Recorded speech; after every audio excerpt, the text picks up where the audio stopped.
Good morning everyone. आज का हमारा topic subject knowledge and curriculum से लिया गया है और टॉपिक है सांख्य दर्शन का शैक्षिक आशय, educational implication of Sankhya philosophy. Sankhya दर्शन का परिचय, अर्थ और सांख्य दर्शन के 25 तत्व। इनके वीडियो के लिंक आपको डिस्क्रिप्शन बॉक्स में मिलेंगे, आप वहाँ से देख सकते हैं। सांख्य दर्शन के अंतर्गत शैक्षिक व्यवस्था किस प्रकार होनी चाहिए, इसका क्रमवार वर्णन निम्न प्रकार है। सबसे पहले आता है सच्ची शिक्षा का अर्थ, जिसके अंतर्गत पहला है मनुष्य का संपूर्ण विकास करना। सांख्य दर्शन के सिद्धांतों के अनुसार कारण में कार्य निहित होता ही है, अतः यह स्वयं सिद्ध है कि मनुष्य का विकास उसमें पहले से ही निहित है। अतः शिक्षा का कार्य मनुष्य का संपूर्ण विकास करना है। दूसरा है प्रकृति और पुरुष के अंतर से परिचित कराना। सांख्य प्रकृति और पुरुष को आधारभूत तत्व मानता है, किंतु इसने इनके मौलिक अंतर को भी स्पष्ट रूप से स्वीकार किया है। सांख्य के अनुसार सच्ची शिक्षा वह है जो किसी को प्रकृति और पुरुष के अंतर से परिचित कराए। दूसरा है शिक्षा के उद्देश्य। इसके अंतर्गत हैं, सबसे पहले आते हैं संपूर्ण मानसिक विकास। सांख्य दर्शन के अनुसार मनुष्य शरीर ज्ञानेंद्रियों और कर्मेंद्रियों से निर्मित है। मनुष्य का अंतःकरण, मन, अहंकार और बुद्धि का सामंजस्यपूर्ण संयोजन है।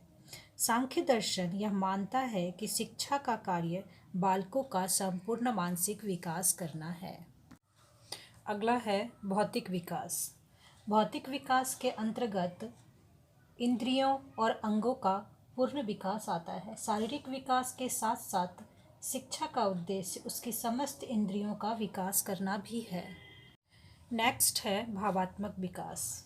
भावात्मक विकास के अंतर्गत आत्मचेतना का विकास आता है, जिसमें सत्व का प्रभुत्व हो।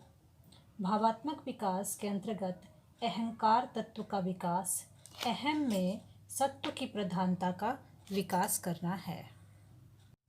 नेक्स्ट है बौद्धिक विकास तथा नैतिक विकास। बौद्धिक विकास बुद्धि का विकास, बुद्धि को ज्ञानेंद्रियों की दासता से मुक्त करना और इसे पुरुष की अनुभूति में सन्निहित करना है। नैतिक विकास के अंतर्गत आएंगे एक व्यक्ति झूठ, हिंसा, चोरी, परिग्रह तथा वासना में लिप्त न हो। दूसरे शब्दों में मनुष्य को सत्य, अहिंसा, अस्तेय, अपरिग्रह और ब्रह्मचर्य जैसे व्रतों का पालन कराने की शिक्षा दी जानी चाहिए। नेक्स्ट है मोक्ष की प्राप्ति। सांख्य के अनुसार मुक्ति व्यक्ति के जीवन का अंतिम लक्ष्य है। यह मुक्ति प्रकृति और पुरुष के अंतर का ज्ञान कर लेने से प्राप्त होती है। अतः मनुष्य के विकास को इस प्रकार निर्देशित किया जाए कि वह पदार्थ और आत्मा के अंतर को जान सके और जीवन के दुखों से छुटकारा पा सके। सांख्य दर्शन के अनुसार यही शिक्षा का साध्य या लक्ष्य है। इस लक्ष्य की प्राप्ति के लिए योग का अभ्यास आवश्यक है।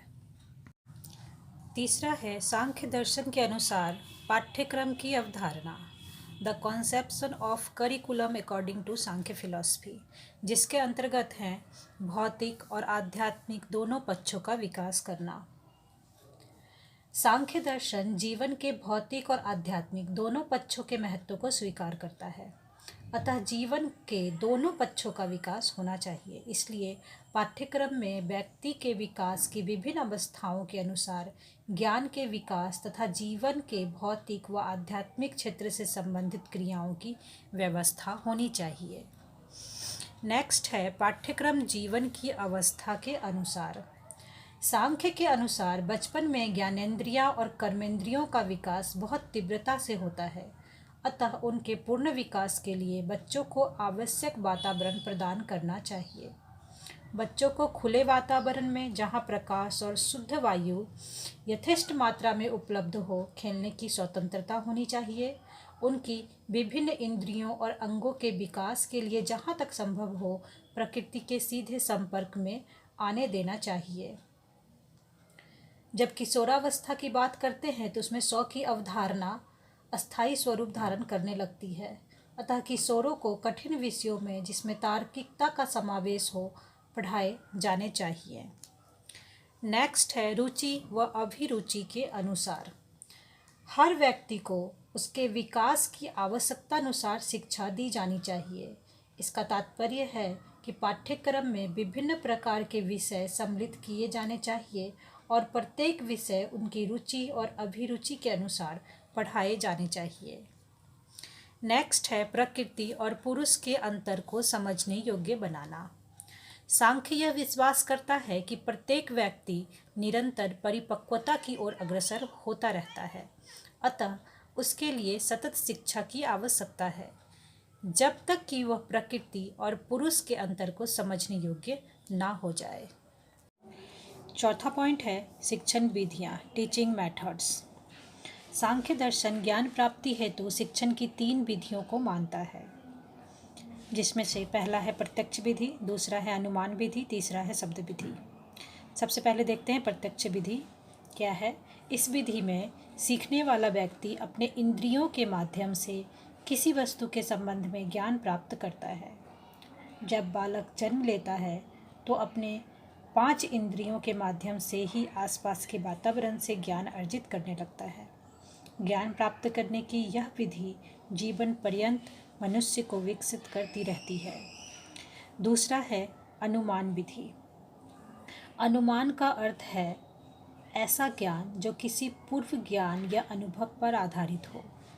इस प्रकार अनुमान विधि में हम किसी अज्ञात विषय को ज्ञात विषय के आधार पर जानने का प्रयत्न करते हैं। सांख्य के अनुसार जब अनुमान किसी ठोस प्रमाण पर आधारित होता है तो वह लाभकारी होता है, अन्यथा वह हानिकारक भी हो सकता है। शिक्षण की आगमन, निगमन या संश्लेषण विश्लेषण विधि अनुमान विधि का प्रयोगात्मक रूप ही है। नेक्स्ट है शब्द विधि। शब्द से आशय वचन या विश्वसनीय व्यक्ति का कथन या वेदवाणी वेदों में कहे हुए कथन से है। शब्द विधि वह विधि है जिसमें हम प्रतिष्ठित व्यक्तियों के कथनों में विश्वास करते हैं और उनके द्वारा लिखित ग्रंथों से ज्ञान प्राप्त करते हैं।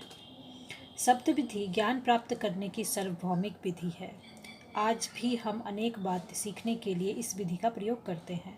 आधुनिक शिक्षण की मौखिक, प्रश्नोत्तर, वर्णन या व्याख्या विधियों को इस श्रेणी में रखा जा सकता है। पाठ्यपुस्तक विधि भी शब्द विधि का ही एक रूप है। निरीक्षात्मक अध्ययन विधि शब्द विधि का ही एक स्पष्ट उदाहरण है। आधुनिक युग में प्रेस, रेडियो, सिनेमा और टेलीविज़न शब्द विधि द्वारा सीखने के अन्य उदाहरण हैं। 5वां पॉइंट है सांख्य दर्शन और अनुशासन, सांख्य फिलॉसफी एंड डिसिप्लिन। सांख्य दर्शन अनुशासन के संबंध में योग दर्शन से पूर्णतया सहमत है। योग दर्शन के अनुसार यम और नियम अनुशासन के प्रथम 2 सिद्धांत हैं।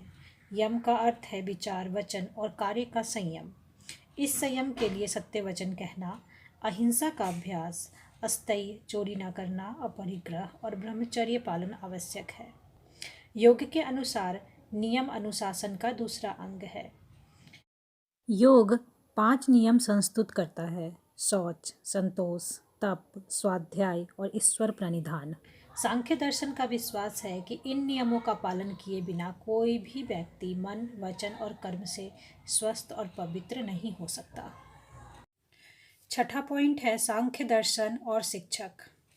सांख्य दर्शन के अनुसार शिक्षक ज्ञानी अर्थात अपने विषय पर स्वामित्व होना चाहिए। सांख्य दर्शन के अनुसार शिक्षक एक विश्वसनीय और आदर्श व्यक्ति होना चाहिए। प्रकृति और पुरुष के अंतर का विशद ज्ञान उसे होना चाहिए। ऐसा शिक्षक ही अपने विद्यार्थियों को सच्चा ज्ञान दे सकता है। 7वां पॉइंट है सांख्य दर्शन और छात्र। सांख्य दर्शन हर एक की आत्मा की अपनी अलग सत्ता को स्वीकार करता है, इसलिए वह प्रत्येक छात्र को महत्वपूर्ण मानता है। सांख्य दर्शन अपने दार्शनिक दृष्टिकोण के कारण हर छात्र के व्यक्तित्व का आदर करता है। हर व्यक्ति तीनों गुणों सत्व, रज और तम से युक्त है। सांख्य दर्शन हर विद्यार्थी से यह अपेक्षा करता है कि वह अनुशासित हो और नैतिक व्यवहार करे। इस प्रकार के व्यवहार से ही वह प्रकृति और पुरुष के मूल तत्वों के अंतर को समझने योग्य हो सकेंगे। 8वां पॉइंट है सांख्य दर्शन और स्कूल। सांख्य दर्शन के विकास काल में गुरुकुल ज्ञानदान के केंद्र बने हुए थे। योग की शिक्षा, वेदों आदि की शिक्षा एवं अभ्यास गुरु अपने शिष्य को अपने घरों तथा आश्रमों में दिया करते थे। सांख्य दर्शन यह मानता है कि विद्यालय ज्ञान का प्रधान केंद्र है, जहाँ विद्यार्थी आगामी जीवन हेतु तैयार होते हैं। यहाँ शिक्षा विद्यार्थी की रुचि, अभिरुचि व उनकी आवश्यकता के अनुरूप होनी चाहिए। अब इसके निष्कर्ष पर आते हैं। महर्षि कपिल सांख्य दर्शक के प्रतिपादक थे, जिनके अनुसार 25 आधारभूत तत्वों के ज्ञान के पश्चात ही मोक्ष संभव है।